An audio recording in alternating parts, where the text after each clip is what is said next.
Hello everyone, this is your study guide by NCERT Textbooks. This is class 7 Social Science Chapter 4 Part 2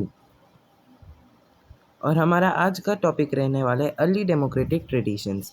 इसका मतलब है कि early यानी कि पहले शुरुआती डेमोक्रेटिक ट्रेडिशंस। डेमोक्रेटिक यानी कि लोकतांत्रिक ट्रेडिशंस, जितनी भी ट्रेडिशन और प्रथाएं थी उन सब के बारे में। ईच जनपद हैड अ असेंबली और काउंसिल। हर एक जनपद के पास एक असेंबली या काउंसिल होता था। असेंबली यानी कि लोग जितने भी ऑफिशियल्स होते थे जनपद के, वो सब इकट्ठे होते थे या उनका एक काउंसिल होता था जिसपे वो लोग अपने किंगडम, अपने राजा और जितने भी प्रजा के साथ प्रॉब्लम है उन सब पे बात करते थे। अलग अलग स्ट्रेटजीज बनती थी, कॉल सभा और समिति। और इस असेंबली और या काउंसिल को सभा या समिति कहा जाता था। Where matters concerning the clan would be discussed. तो उस सभा या समिति में, अभी हम सभा मानते हैं, तो उस सभा में मैटर्स, जितने भी प्रॉब्लम होती थी या कोई भी बातचीत रहती थी या कोई भी प्रॉब्लम होती थी, मैटर होती थी, कॉन्कर रिंग द क्लैन यानी कि जो वहाँ की प्रजा, वहाँ की जो लोकल नेटिव पीपल रहते थे, नेटिव यानी कि वहाँ के स्थायी लोग रहते थे, उन सब पे जितने भी अगर प्रॉब्लम या कोई बात होती थी तो उन सबको डिस्कस किया जाता था, उनका समाधान भी ढूंढा जाता था और डिस्कस किया जाता था।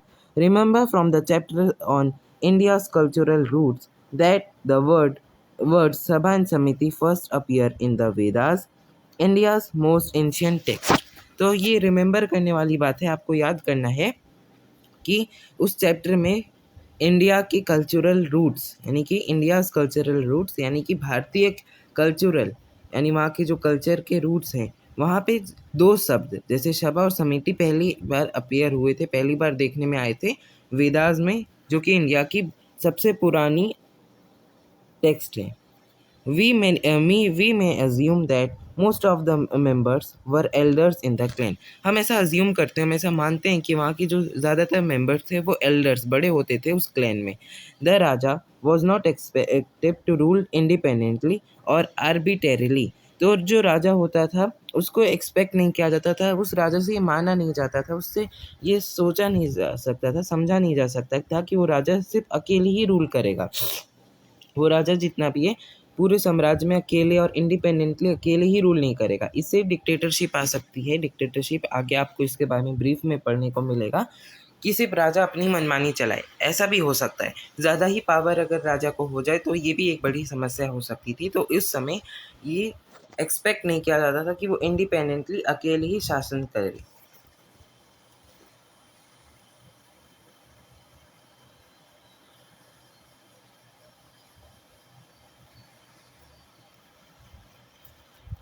तो ये फिगर 4.3 है, map of 16 Mahajanapada. Note that the borders are approximate. तो ये मैप है 16 महाजनपद का, ये 16 महाजनपद का ये एक मैप है।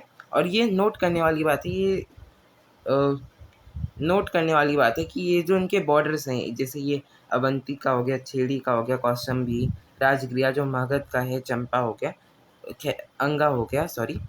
तो ये सब इनके जो बॉर्डर्स हैं ये अप्रॉक्सीमेट है। ओके, तो हम ऊपर से स्टार्ट करते हैं। तो ये है कंबोजा अंपायर, ये पूरा ग्रीन कलर का है, अलग अलग कलर से शो करना पड़ेगा लग रहा है। ये कंबोजा अंपायर है, ये देखो इसका इतना है, ज़्यादा ही बना दिया।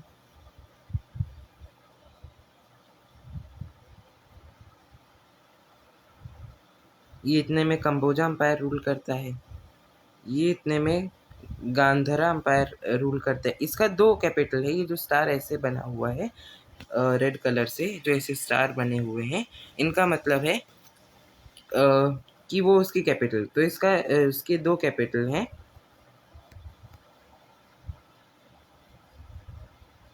इसकी दो कैपिटल हैं, पुष्कलवती और तक्षशिला। तक्षशिला आपने नाम भी सुना होगा, बहुत फेमस था अपने पढ़ाई और अपने ज्ञान के लिए।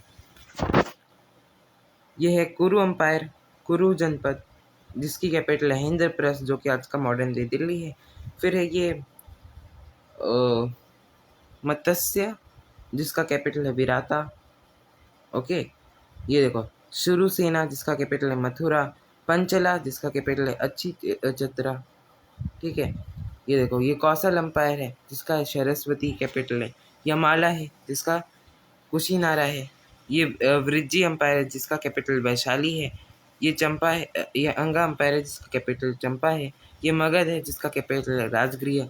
ये वत्स अम्पायर है जिसका कैपिटल है कौशंबी। ठीक है। ये त्रिपुरी, ये छेदी अम्पायर है जिसका जनपद है जिसका कैपिटल है त्रिपुरी। ये उज्जैनी है जिसका कैपिटल है अवंती। और ये नीचे मतलब छत्तीसगढ़ साइड हमें देखने को मिलता है अशमा का।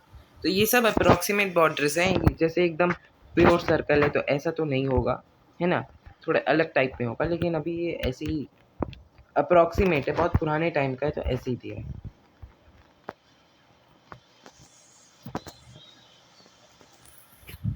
A good ruler was supposed to make the advice from those assemblies. एक अच्छा रूलर, एक अच्छा शासन करने वाला को सपोज किया जाता था, ऐसा माना जाता था कि वो एडवाइस लेगा, राय लेगा अपने असेंबलीज में से, असेंबली यानी अपनी सभा में से, जिसमें मिनिस्टर्स अलग अलग ऑफिशियल होंगे, apart from the ministers and administrators.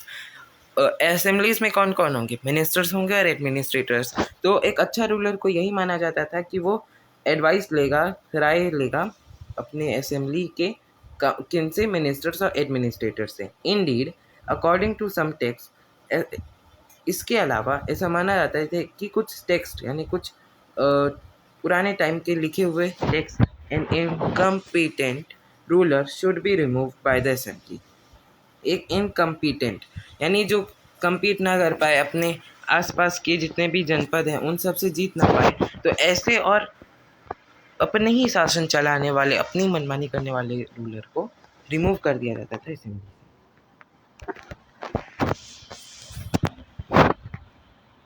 Of course, while such mentions are significant, वैसे तो ये सब जो मेंशन है ये सिग्निफिकेंट है, ये सब जो मेंशन है ये सिग्निफिकेंट है, ये कही जाने वाली बातें हैं, लेकिन इसका ये मतलब नहीं है कि that was an established law. ये कोई एस्टेब्लिश्ड एक प्रॉपर कानून था, एक प्रॉपर लॉ था। Let us remember that the data we have for such remote periods is incomplete. अभी के लिए हम ऐसा मानते हैं कि जो डाटा है ऐसे रिमोट यानी कि ऐसे छोटे छोटे पीरियड्स का, वो इनकम्प्लीट है, यानी पूरी तरह से पूरा नहीं है।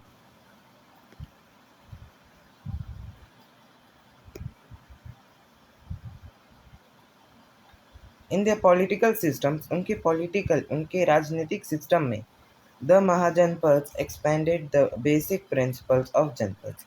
जो पॉलिटिकल सिस्टम्स के अगर माने, जो हम राजनीतिक सिस्टम पुराने टाइम का माने, तो उसमें जो महाजनपद है वो एक्सपेंड कर जाता था जो बेसिक प्रिंसिपल होते थे। प्रिंसिपल यानी कि सिद्धांत, जो एक सिद्धांत होते थे, जो एक विचारधारा होती थी जनपद की, उससे वो महाजनपद आगे निकल जाते थे। इसलिए जनपद के नाम के आगे महाजनपद ऐड हो जाता है, यानी कि जैसे जनपद एक सीमित रह जाता है, महाजनपद उससे भी आगे निकल जाता है। सम वर इन इफेक्ट मोनार्चीज, तो ऐसे में कुछ मोनार्चीज थे। मोनार्चीज यानी एक सिस्टम है, मोनार्च सिस्टम, जिसमें राजा का बेटा ही राजा होगा, ये पुरानी प्रथा होती थी।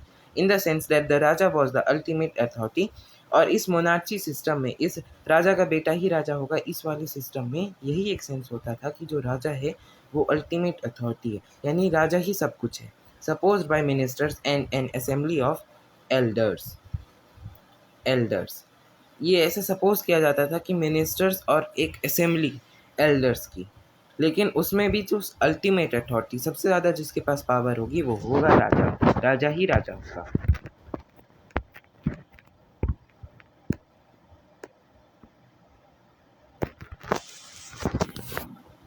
His position was hereditary. Hereditary का मतलब भी होता है मोनार्च सिस्टम।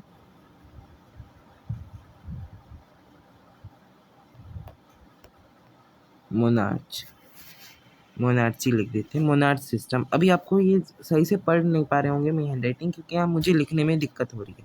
तो उसकी जो पोजीशन होती थी वो हेरिडेटरी होती थी, यानी कि राजा का बेटा ही राजा होगा, अगर राजा मर गया तो उसका बेटा राजा बन जाएगा, तो ये हेरिडेटरी सिस्टम होता था। इन द सेंस दैट राजा, इस सेंस में कि जो राजा है would usually be the son of the previous one, जो राजा होगा वो अपने पिछले वाले का ही बेटा होगा। The king would collect taxes और revenue, maintain law and order. जो किंग है वो क्या करेगा कि वो टैक्सेस, जितना भी टैक्स होगा उस एरिया में, जैसे कि मान लो कि मगध, हम मगध एम्पायर जनपद, मगध महाजनपद की बात करते हैं, तो उसका जो राजा होगा वो टैक्स कलेक्ट करेगा, रेवेन्यू कलेक्ट करेगा। टैक्स या रेवेन्यू एक ही बात है। टैक्स आप भी आज देते होगे, लेकिन उस समय में टैक्स अलग अलग होते थे और राजा के हिसाब से चलते थे। तो टैक्स वो कलेक्ट करेगा, मेंटेन लॉ एंड ऑर्डर, यानी राजा ही अपने कानून बनाएगा, अपना शासन बनाएगा कि ऐसे सबको बात माननी है। अगर कोई कुछ गलत कर रहा है तो उसको ऐसा सज़ा मिलेगा। कैसा सज़ा मिलेगा वो भी राजा पे डिपेंड करता था। Get impressive fortification build around their capital, तो राजा से ये भी एक्सपेक्ट किया जाता था, उससे ये भी माना जाता था, उससे ये भी एक हम सोचते थे कि राजा इम्प्रेसिव फोर्टिफिकेशन यानी इम्प्रेसिव यानी देखने में अच्छा और सुंदर के साथ साथ काफ़ी काम देने वाली फोर्टिफिकेशन यानी किला बनाएगा अपने कैपिटल के आसपास, ताकि अपने कैपिटल, अपने राजधानी को प्रोटेक्ट करे। And maintain an army to defend the territory, और wage war with their neighbouring ones, और मेंटेन करेगा अपनी आर्मी को, ताकि उनका जो टेरिटरी है, उनका जो एरिया है जहाँ पे वो रूल कर रहे हैं, शासन कर रहे हैं, वो बचा रहे। या उसके साथ अगर ऐसा होता है कि वेज वॉर हो जाए अपने नेबरिंग, अपने आस पड़ोस वाले जनपदों से, एज द केस में भी, जैसा कि अभी हम आगे पढ़ेंगे भी, केस हमको मिलेगा भी। Magadh located in part of today's Bihar, Magadh जनपद जो कि मगध महाजनपद पहले जनपद रहा होगा, फिर उसके बाद बढ़ते बढ़ते महाजनपद हो गया, बहुत फेमस था। मगध महाजनपद, अभी के लिए हम बस मगध बोल रहे हैं, जो कि लोकेट किया जाता है आज के बिहार में, बिहार के काफ़ी एरिया में। उसका कोसल इन in part of today's Uttar Pradesh, कोसला वो भी एक जनपद था आज के उत्तर प्रदेश के पास। अवंती, अवंती साम्राज्य आपने सुना होगा, in part of today's Madhya Pradesh, Madhya Pradesh के एरिया में रूल करते थे Avanti. Were among the most powerful states, तो मगध हो गया, कोसल हो गया, अवंती होगा, ये उस समय के सबसे पावरफुल, सबसे ज़्यादा पावर वाले स्टेट्स थे। स्टेट्स यानी उस समय के जनपद थे। However at least two Mahajanapada, Vajji और Vrijji and the neighbouring Malla, जैसा कि दो महाजनपद की बात करें, वज्जी या वृज्जी एक ही नाम है, और उसका neighbouring Malla had different system, उनके अलग सिस्टम थे। द सभा और समिति had more power and took important decision through discussion, उनकी एक अलग सिस्टम थी, उनकी एक अलग ही विचारधारा थी, एक अलग ही प्रिंसिपल, एक अलग ही सिद्धांत था कि जो सभा होगा या समिति होगी उनके पास ज़्यादा पावर होगा और वो इम्पॉर्टेंट ज़रूरी डिसीजन लेंगे, डिस्कशन, आपस में डिस्कस करके। And it necessary through vote, और ये कैसे होता था? वोट से। ये काफ़ी पुरानी बात बताई जा रही है, यानी उस समय भी लोग वोट को इम्पोर्टेंस देते थे, और ये वोट से किया जाता था, कोई भी डिस्कशन किया जाता था, फिर उसके बाद वोटिंग होती थी और इम्पॉर्टेंट डिसीजन लिए जाते थे, फैसले लिए जाते थे। Surprisingly this including the selection of raja, और ये सरप्राइजिंगली बड़ी ही हैरानी वाली बात है कि उस समय हेरिडेट वज्जी या ब्रिजी और मल्ला, उनका एक अलग ही सिस्टम था जैसा कि हमने पढ़ा, लेकिन जैसे हेरिडेटरी पोस्ट यानी मोनार्ची सिस्टम, राजा का बेटा ही राजा होगा, ऐसा उनका सिस्टम नहीं था। वो लोग वोटिंग करके ही राजा चुनते थे, और ये काफ़ी सरप्राइजिंग बात है। This means that those Mahajanapada which were called ganas और संघन्स वर नॉट मोनार्चीज, तो ओहो, तो वो जो दो महाजनपद थे, कौन कौन से, वज्जी या मल्ला, वो उनको गंस या संघंस बोला जाता था, वो मोनार्ची नहीं थे। वो मोनार्ची उनका सिस्टम था ही नहीं कि राजा का बेटा ही राजा होगा। मोनार्ची, हेरिडेटरी पोस्ट, इन दोनों का वही मतलब होता है कि राजा का बेटा ही राजा होगा, और जो राजा है इसका मतलब कि उसका पहला वाला जो पापा है उनका ही वो बेटा है। There functioning might be called democratic, उनकी फंक्शनिंग को हम लोकतांत्रिक डेमोक्रेटिक बोल सकते हैं। वोटिंग के थ्रू चुने जाते थे और लोगों के पास पावर होते थे। Since members of the assembly were the ones to select the ruler and make major decisions, in fact, तो वहाँ के जो मेंबर्स होते थे, जो लोग होते थे, नागरिक होते थे असेंबली में, जितने भी असेंबली के लोग होते थे, वो उन लोगों में से होते थे जो सिलेक्ट करते थे रूलर, जो रूल करेगा, शासन करेगा, और मेजर बड़े बड़े डिसीजन, रिफॉर्म्स लाएगा। In fact, scholars have often called them early republics as they are indeed one of the earliest such systems in the world. और स्कॉलर्स यानी कि पाठकों की माने तो अर्ली रिपब्लिक्स ऐसे मोनार्चीज कह रहा हूँ, ऐसे जनपद महाजनपदों को कहा जाता था, वज्जी और मल्ला, जिनके पास अर्लीस्ट यानी सबसे पहले ऐसे सिस्टम होते थे वोटिंग के थ्रू, और इम्पॉर्टेंट और काफ़ी अच्छे, यानी कि उस टाइम के लोग काफ़ी स्मार्ट भी थे जो कि ऐसे सिस्टम्स को लाए थे वो लोग। अब यहाँ एक फ़ोटो दी गई है, ruins of a complex at Kaushambi capital of Vatsa Mahajanapada. अब ये क्या है, रूइंस यानी अवशेष है, खंडर जैसा हो गया है, लेकिन उस ये रूइंस है यानी कि आजकल बचा कुचा जितना भी शेष है सब ज़मीन में धस जाता है ना। ये कौशाम्बी का है, कौशाम्बी क्या थे, कैपिटल थी वत्स महाजनपद की, ये भी इम्पोर्टेंट है। और ये काफ़ी कॉम्प्लेक्स होता था यानी पेचीदा होता था, काफ़ी मुश्किल होता था ऐसे बनाने में, उस समय के लोग भी ऐसे बना देते थे।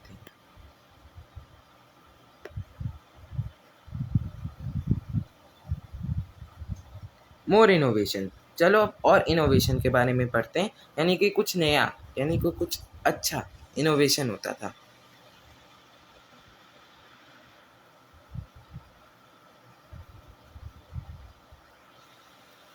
The age of Janapada and Mahajanapada was an age of profound change. जो एज होता था जनपद और महाजनपद का, वो एक एज होता था प्रोफाउंड चेंज का, यानी कि जो नया नया एज बनता था, एक लिमिटेड टाइम रहता था उनके पास, जनपद और महाजनपद के पास, वही एक उनके पास प्रोफाउंड चेंज यानी बड़े बड़े वो चेंज ला सकते थे। अगर मान लो पुराना वाला साम्राज्य उतना अच्छा नहीं था, तो ऐसे महाजनपद जो नए नए बने हैं उनके पास तो नए राजा हैं, राजा भी बूढ़ा भी नहीं होता है, प्रजा भी सपोर्ट देती है नए जितने भी राजा लोग आते हैं उनको, तो उनके पास एक ये लिमिटेड टाइम रहता है कि वो बड़े बड़े चेंज रिफॉर्म्स ला सकें, कुछ अच्छा कर सकें, which would impact Indian civilization till present times, जो कि इम्पैक्ट कर सकता था इंडियन सिविलाइजेशन यानी कि लोगों की सभ्यता को, भारतीय सभ्यता के लोगों को, जो कि प्रेजेंट टाइम यानी आज के प्रेजेंट में भी काम आ सकती है। In the chapter India's cultural roots in grade 6 we saw the emergence of several new schools of thought. तो हमने जो ये चैप्टर है इंडियाज कल्चरल रूट्स, जो हमने ग्रेड 6 में पढ़ा था, उसका एमरजेंस यानी कि उसका जो नया है, इमरजेंस था यानी कि इमरजेंसी में, मतलब इमरजेंसी नहीं, इमरजेंस में बैठाए गए थे नए नए स्कूल्स, जिनके एक थॉट था, उनका एक विचार था, लेट वैदिक, Buddhist, Jain in particular and their respective literatures. तो जो ऐसे नए नए स्कूल उन्होंने लगाए थे, तो उसमें लेट वैदिक, वैदिक यानी कि पुरानी वैदिक की बातें होती थी, बुद्धिस्ट, जैन इन पर्टिकुलर, ऐसे अभी के लिए हम बोल रहे हैं, एंड देयर रिस्पेक्टिव लिटरेचर्स, और उनके रिस्पेक्ट देने वाले लिटरेचर्स को, दो